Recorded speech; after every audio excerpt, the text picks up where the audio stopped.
Hello everybody and welcome back to another video from Little Elf. Right, today I am doing the top 18, so a full deck of cards you need for this winter. Now this isn't necessarily in, this deck doesn't work obviously together, but these are just some festive tradition cards and some non-festive. I've tried to go more niche and more basic, which you need this winter if you want to win your games. Obviously, there is a 100 boost for festive traditions, so this is kind of why you need these cards. Starting off with Handstrap, probably the most common route of all of them. On the play, all cards except for your festive tradition cards in both players' hands use 30 this turn, but on the return it gains 60 permanently. So if you play that with 3 festive traditions, your opponent's cards are going to end up getting heavily hit for 90 damage, implying they don't have a festive tradition card. And then on the return, it just gets stronger and stronger. Now that is these next 4 I would say are the most basic ones. So if you want to skip ahead, feel free. But some other ones later in the video are pretty niche. I've not seen many people playing them. We have Belsnickles now. Another amazing card, my favourite Christmas card out of all of them. On the draw, if it's the third turn of a round, your cards in hand gain 25 until played. That alone is super strong. It's going to provide a really nice buff. And on the play, your festive tradition card in hand gains 30 this turn. It's really going to help them buff up. So yeah, make sure this always comes out on the third turn of a round. Thing with festive cards is you have to be really good at rotation with them. A lot of them on the draw have specific rounds you have to pull them in. Yeah. Okay, we also have Turon. Now, this is kind of a less used card, but I still put it as... Ooh, sorry. I still put it as... I put it down as, like, a card you need. On the return, it loses 100, but if you've played it twice, it gains 200. And it starts with 9 over 170. This is a really... Well, I really like this card, but I can see how it's not the best. Although the thing with Turon, it's very versatile outside of a festive tradition week. It's just good for raw power. A bit like a stronger fire ship. Okay, and kind of the last mainstream card here, the Schlitzwitz Christmas Candle. For every round you've completed this game, your festive tradition cards, whatever they are, gain 7 until played. Now that's probably the most common / most famous Christmas buffer. In my opinion, a little bit overrated, but still absolutely the best Christmas card. Well, not best. Whoa, sorry. Sorry. Still a very effective Christmas card that you all need for this Christmas, I'm going to call it. Okay, now Peach Apples. This is a more niche card that I love using. If it's after round 2, your Festive Tradition cards in hand gain 22 for 4 turns. This is a smaller buff, but it actually does really get nice, especially with the 2 turns bit. So that can get you up to, what, 24, 44, 66. So you can get 66 times 2, which I'm not going to do the math for. It will obviously be around 120, which is massive, to be honest, from a limited epic that costs 3 energy. Super strong and really underlooked. You don't see many people playing this, which is strange. Way better than people make it out to be. So yeah, definitely get that one. Also, Yule, so important for this Christmas. If it's the third turn of a round, your other arts and culture cards, wherever they are, getting 10 until played. So if you're playing mono festive tradition with linear, that is so effective. And then your other arts and culture cards in hand also gain an extra 10 until played. But yeah, super effective for kind of the mono festive, which I would say is the best deck for around this time. Besides like the Minerva and Filthy ones. We also have Little Jack Horner, often looked past by the superior Jack Frost, which I'll show you in a second. On the play, if it's played in the left slot or right slot, your Curious Cuisine and Festive Tradition cards, wherever they are, gain 12 until played. That 12 to the Festive is really nice.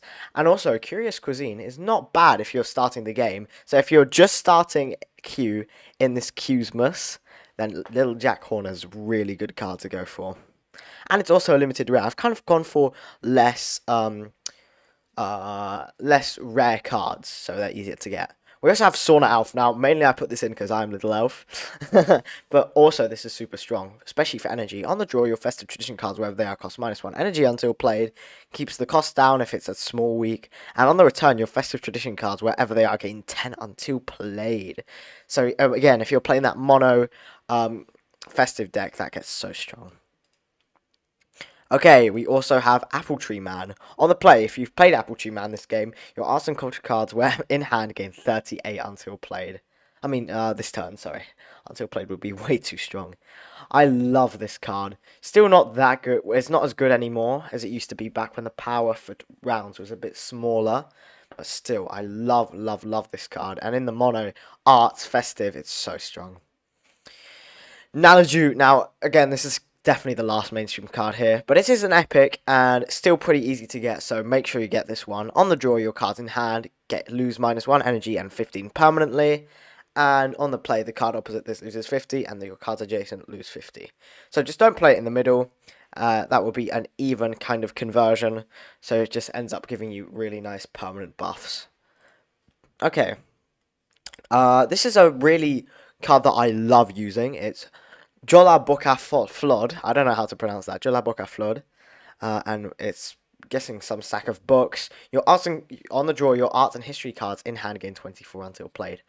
If you're playing Minerva 9 and 9, so strong. And considering it's only a limited rare, it's so good to get right off the bat. And even if you're not, if you're just playing mono arts and culture, which I recommend for all new players, I know I'm dragging that by now, still so good. Make sure you put that on your card wish list, if you know what I mean. Okay, and also Jack Frost here. Talked about him a bit. This is less of a festive card, but still so strong, and especially much easier to get around this time when the festive packs are out. On the draw, a random opponent's card locks this round. So if you get that round turn 1, you can lock that card up for 3 turns. That's so strong for a limited rare. So make sure you get that card when you're doing your Christmas spendings. Okay, our first non-festive card, first of 2, I think, so not many. The Green Knight. Now, I don't use this one anymore, but this is still a really good variant. Oh my god, variant. No, you know what I mean. It's still a very good possibility if you're not gonna, if you don't have linear for the mono arts and culture, and it's your festive tradition cards, whatever they are, gain 15 and cost -1 until played. That is actually super strong. There's a card that outshines that linear, which is coming up soon. But also, Day of the Little Candles. I know I see this playing a lot, but I've never seen the full ability, and this is actually super strong. On the draw, 2 random opponents' cards in hand, burn 30 until played. Pretty easy to go against, but still. For every burn ability card in your deck up to a maximum of 5, your festive tradition cards, wherever they are, gain 4 until played. So that can get up to 20 until played to your festive cards, which I never knew. This is also really nice to get here. And pretty easy too. They're not charging too much for this card. And on the return, your opponent's remaining cards in hand. Burn 30. So strong. Really, really good burning card, actually. Okay, now this is what I'm talking about here. The mono. Basically, the mono arts deck I keep talking about. You have 17 festive traditions and linear in your deck. Which linear, if your deck contains 2 collections, which it will, your cards, wherever they are, gain 23 until played. If you want more than 2 collections, then the Green Knight is your choice. But linear, wow, what a card. I love this. This is my favorite deck. Well, yeah, and even though it's not festive, you need it this Christmas. This Qmas, if you want to do well. Another underrated card here, and rare, easy to get. La Vieja Belén. I think this is a newish card. On the play, if you're losing the round, your other festive tradition cards in hand gain 25 for 2 turns. It's a bit like Rose Apple, but if not, a little bit stronger, because you can play this kind of more versatile than Rose Apple. Sorry, Peace Apple.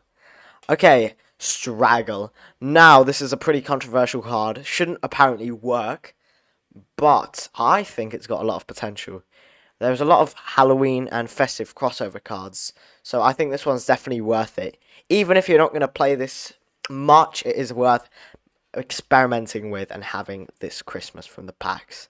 And the last card, probably the most reliable Christmas card, the Gavelgoat. On the draw, your cards in hand cost -1 energy until played. Then you steal 2 from your opponent, and your opponent's cards in hand burn 10 on the return. This is like an energy saver, super effective during Christmas time, and a really fun card to use.